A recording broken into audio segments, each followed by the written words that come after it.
Hey, what's up, fellas? It's your boy Daryl. Hope everybody's off to a wonderful, wonderful Tuesday, July 21st, year 2020. A year that has been quite interesting, I can imagine, for many of us. Just want to share a little bit of information here that one of my mentors have been discussing, and that has become a hashtag for the organization Council of Elders. And it is called Rebuilding the Village. Rebuilding the Village. So what does rebuilding the village mean, and how does that in reference to ourselves as men? But before I go into that, fellas, I just want to share a quick proverb. I like words of wisdom because it oftentimes can teach us things that we ourselves may be lacking, or that we seek to gain further understanding and insight. One of the parts I believe that is required of a man is to have tremendous vision for himself, namely, but also more importantly, his family and his support system. So I just want to read a couple of words of wisdom. The first one is from Proverbs 6, verses 6 through 11. And this is more of a summary than an actual exact interpretation.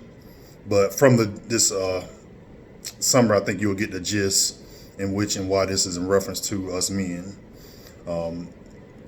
So Proverbs 6 through 11 is about work, and work. Wise men are always at work. We must be like the ant in the example that is given, which is why I bring this up. And why the ant can be so significant and so important. I think if we look at some of the symbolism of ant is a symbol of strength, diligence, willpower, honesty, unity, patience, determination, stamina, sacrifice, and loyalty. Despite its minute size, we all often know that ants are extremely small in comparison to the items they are able to tackle. The ant, as a spirit animal, possesses an immense strength of accomplishment, reminding you that nothing comes easy in life without putting forth any effort.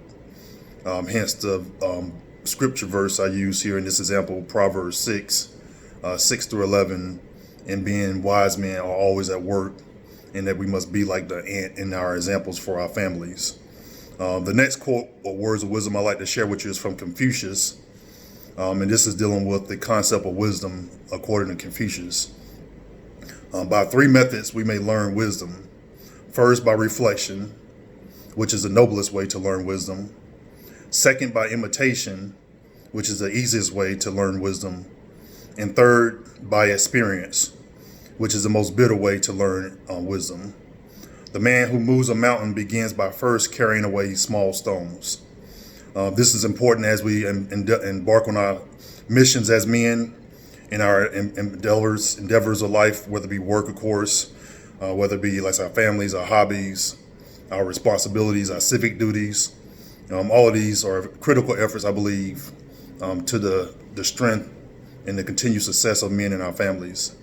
As I stated before, I believe a lot of the societal issues we face are a direct correlation to the breakdown of the family in American society. And I have personally taken as a responsibility to help lead this platform and hopefully not only a restoration, but a rebuilding of that village, of this family. So next, I would just like to share with you a little bit more about the rebuilding the village and a few definitions that I think may be helpful for why this may be important for us as well. So the definition of rebuild, it is to build something again after it has been damaged or destroyed.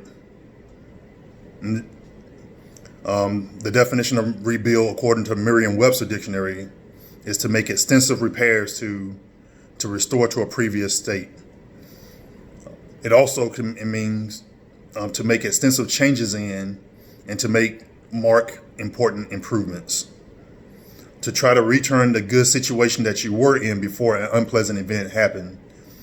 The definition of rebuild.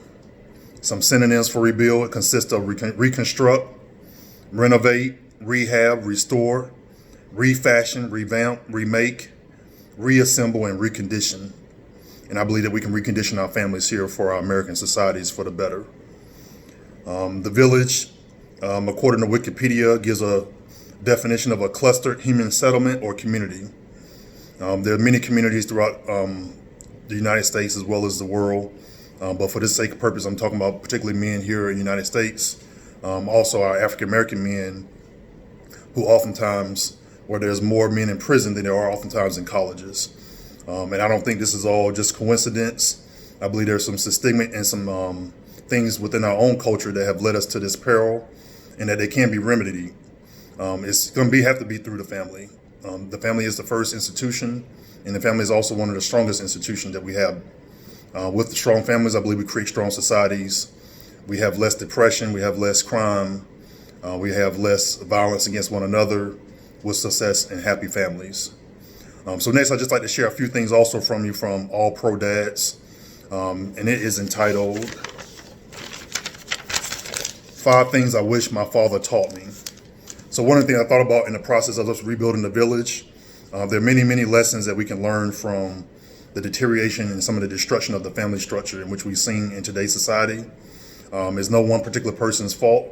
I believe all responsibility lies within all of us, but it's also something we all as a community can work through and improve, particularly as men. So one of the things I thought this was important, this was from All Pro Dads at Family First. This was a particular article by Bobby Cooley, I believe. So I just want to share a few things that he shared in the midst of thinking about how do we rebuild this village? What role can fathers really play an instrumental role in our kids' lives? Because in rebuilding the village, we have to make sure we have healthy and strong children, which means emotionally, it means spiritually, it means financially, and it also means in every way possible that we can affirm and lift our children up for the better.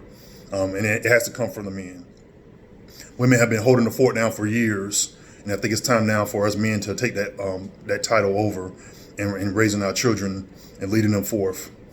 So just want to share a few things here that was discussed in this article. You, of course, can think of other things you wish your own father had taught you.